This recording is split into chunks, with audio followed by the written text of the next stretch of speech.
बाळ, फ्रीजमधून श्रीखंड काढ ना. आम्ही पूर्वी घरीच बनवायचो श्रीखंड. त्याची चवच वेगळी होती. आता काय सगळं रेडीमेड.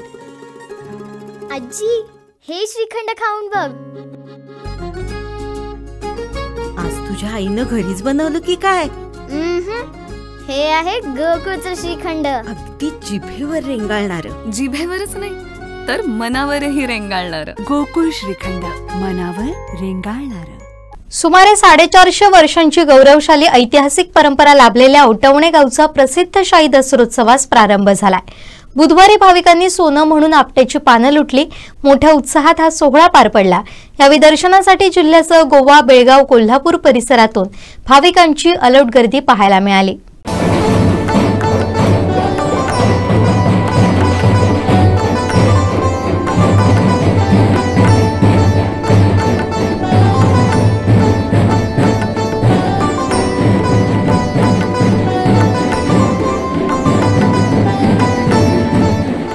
दोन दिवस चालणाऱ्या या दसरोत्सवाची सांगता गुरुवारी सायंकाळी होणार आहे.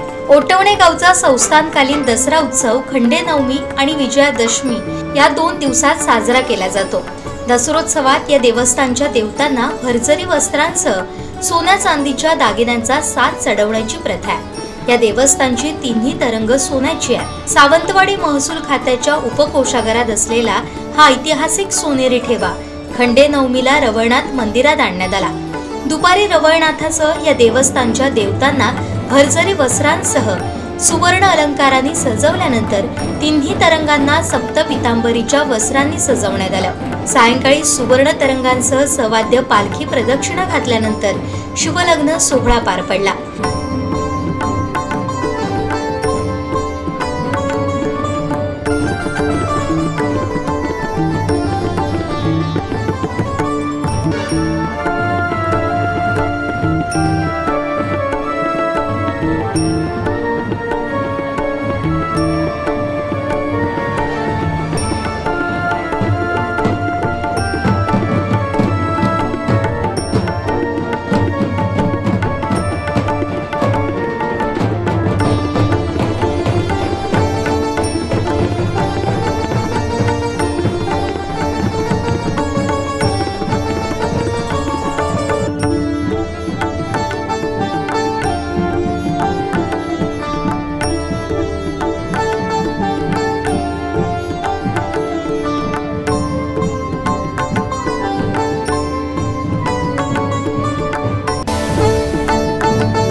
भाविकांनी सोनं म्हणून आपट्याची पानं लुटल्यानंतर तिन्ही तरंग देवतांच्या साक्षीनं महिलांचे क्लेशपीडा परिहारार्थ अग्निस्नान झालं.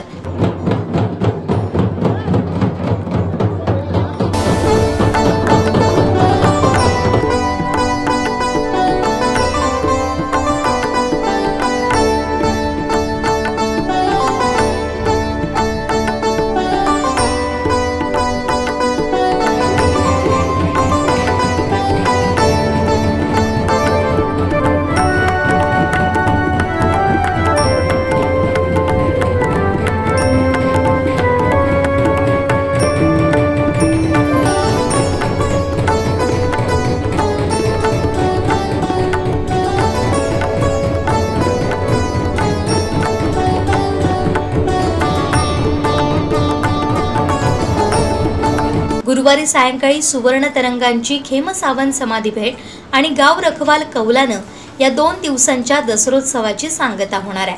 या दसरोत्सवात वर्षातून एकदाच दर्शन होणाऱ्या सुवर्ण तरंगाच्या दर्शनासाठी जिल्ह्यासह गोवा, बेळगाव, कोल्हापूर परिसरातून भाविकांची अलोट गर्दी झाली होती.